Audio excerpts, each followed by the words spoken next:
Strawberry pieces. இப்போ நான் வந்து சின்ன ஐஸ்கிரீம் செய்ய போகிறேன். பாருங்க பாருங்க, இந்த மிக்ஸி ஜாரில் இந்த ஸ்ட்ராபெரியை வந்து நான் அரைச்சி எடுத்துருக்கிறேன். ஏனென்றால் இந்த பிள்ளைகளுக்கு இப்போ ஐஸ்கிரீம் தான் செய்ய போகிறேன். அதனால் இந்த அடித்து வச்சுக்க இந்த ஸ்ட்ராபெரியை வந்து இதில் கொஞ்சம் கொஞ்சமாக ஆட் பண்ண போகிறேன் டிசைனாக. இந்த பிள்ளைங்க ஸ்ட்ராபெரி ஐஸ்கிரீம் தான் கேட்டவாங்க. ஸோ இதை எப்படி ஆட் பண்ண போகிறேன். நல்லா டேஸ்டியான ஐஸ்கிரீமாக இருக்க போகுது. ஸ்ட்ராபெரி ஃப்ளேவரோட அவங்களுக்கு பிடிக்கும். ஸ்ட்ராபெரி ஃப்ளேவர்ண்டா எனக்கு லைட் ஆட் பண்ணுறேன். டிஃப்ரெண்ட்டாக இருக்குது. நீங்களும் கூட விட்டு ட்ரை பண்ணி பாருங்க. ஸ்ட்ராபெரி வந்து நல்லா டேஸ்டியாக இருக்கும். செய்து பாருங்கள். இப்படி இங்கே பாருங்கன்னா இந்த வடிவாக வந்துருக்குது.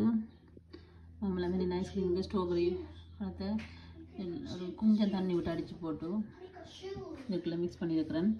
அதே மாதிரி எனக்கு வந்து காய்ச்சி போட்டு சாப்பிட பிடிக்கும். நார்மல் ஐஸ்கிரீம் சாப்பிட்றதில்ல. சும்மா லைட்டாக பிள்ளைகளுக்காக சேர்ந்தவங்களோட நல்ல வெயில் என்ஜாய் பண்ணுறதுக்காக 2 பிஸ்டாச்சியோஸ் ஆட் பண்ணியிருக்கிறேன். ஓகே, நீங்களும் இப்படி செய்து சாப்பிட்டு பாருங்க. நல்லா இருக்கும். இந்த வெயில் நேரத்துக்கு நல்லா இருக்கும். நல்லா இருக்கு. சூப்பர். நல்லா இருக்கு. ஓகே, நல்லா இருக்கு. வெனிலா ஐஸ்கிரீம் நல்லா இருக்கு. சூப்பர் ஐஸ்கிரீம் நல்லா இருக்கு. ரொம்ப சாட்டிஸ்ஃபைடாக இருக்கு. ரொம்ப சாட்டிஸ்ஃபைடாக இருக்கு. ஓகே, சாப்பிடுங்க.